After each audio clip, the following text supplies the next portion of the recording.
పిన్నెల్లి వీడియోపై YCP counters ఇస్తోంది. నారా లోకేష్ చేతికి పిన్నెల్లి వీడియో ఎలా వెళ్లిందని వైసీపీ నేతలు ప్రశ్నిస్తున్నారు. దీనిపై విచారణ చేయాలని ఏపీ సీఈఓని కలిసి డిమాండ్ చేశారు.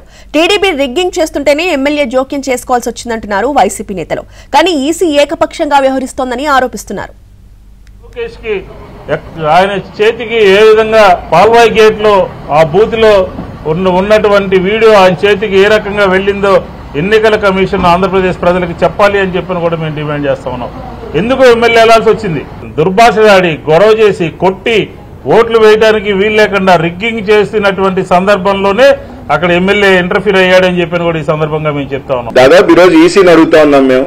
మీరే అన్నారు 9 దగ్గరల ఈవీఎంలు పగలగొట్టారని. కేవలం ఒక్క రామకృష్ణారెడ్డి గారిది మాత్రమే ఎందుకు రిలీజ్ అయింది?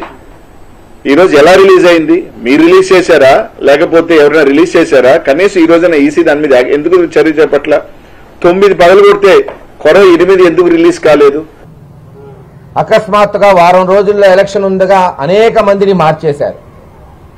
పోయిన వాళ్ళు ఏదో ఎలక్షన్ చేయలేని వాళ్ళలాగా కొత్త వాళ్ళు బ్రహ్మాండంగా చేస్తారు. మరేమైంది ఈరోజు? ఎందుకు ఇన్ని సంఘటనలు? ఎవరు బాధ్యత వహించాలి దీనికి? ఎలక్షన్ కమిషన్ వహిస్తుందా? కేంద్ర ప్రభుత్వం బీజేపీ వహిస్తుందా? లేదు నక్కజిత్తులతో ఇదంతా ప్రేరేపించిన చంద్రబాబు నాయుడు గారు భరిస్తాడా? అమాయకుల్ని కొట్టిన పాపం ఉసురు ఊరికే పోదు. వచ్చే జగన్మోహన్ రెడ్డి గారి ప్రభుత్వం కఠినమైన ఎంక్వైరీలు ఉండాలి, ఉంటాయి కూడా.